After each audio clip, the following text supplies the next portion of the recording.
Hello, and thank you for tuning in.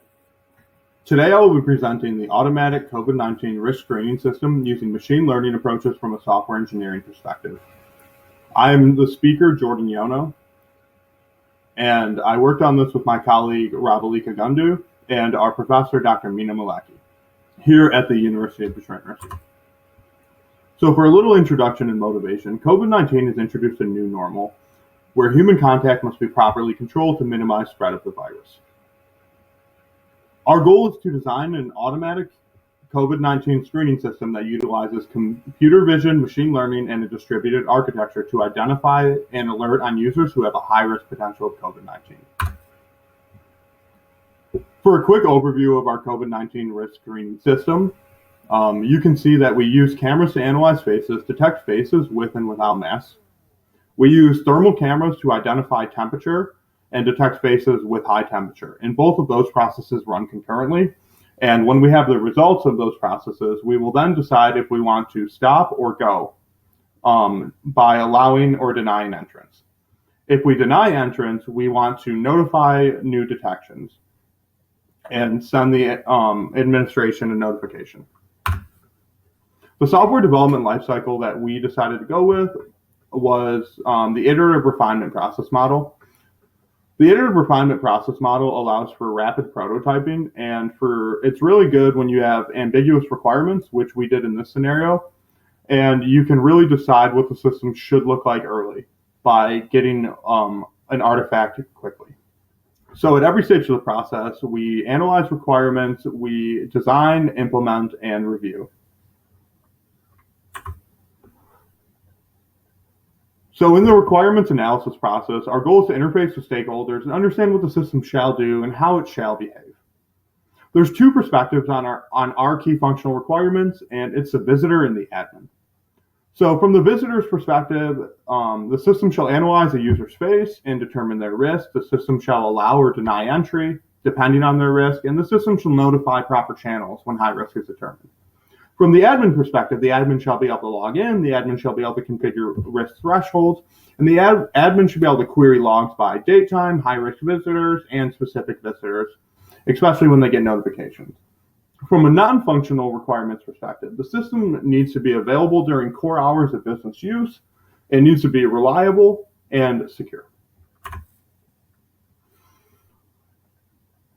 So in the requirements modeling step, you can see us taking our requirements that we've worked with our stakeholders to design and turning them into real use cases. You can see the ID scanner, the thermal camera, and how they interact with the user, and you can see how the admin interacts with the admin interface.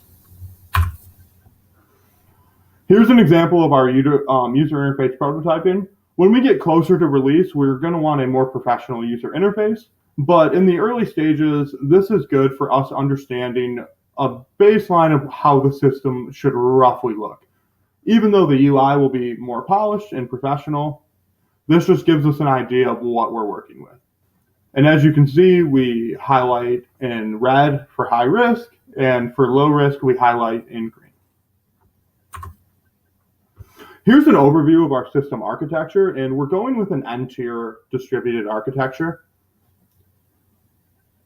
So in this case, we have a client device, which is our camera, and computer vision device to determine the risk locally.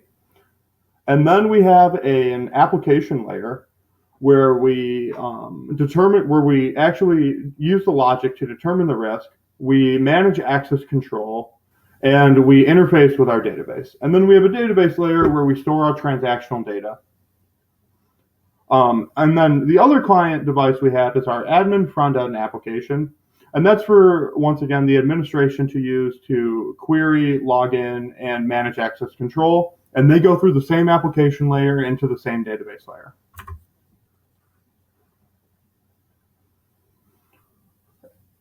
The detection method is how we determine what a risk patient is. So we use computer vision on the client to determine if the user's wearing a mask or not, or if the temperature is within an acceptable range. If the user score fails to fall in the configured range of high-risk notifications, we send notifications to administrators, and deny entry. So a little bit about the machine learning model and how we went through that process is we load and tag images, and then we use those images to train our classifier to classify as high risk or low risk. Then we evaluate and test the classifier to ensure that it's working as we intend. And then we retrain the model and look for better results, and then we deploy.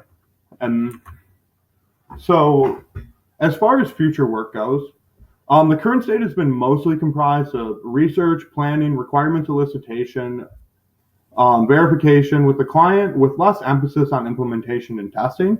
In the future, as the requirements are a little more fleshed out and our prototyping is a little more concrete, we plan to focus more on the evolving requirements and what's changing, our implementation, testing, and deployments. We would like to issue a special thank you to our clients at Redicom Solutions for guiding us through the project and working with us closely and giving feedback and suggestions. Thank you guys so much for listening, and I hope you enjoyed.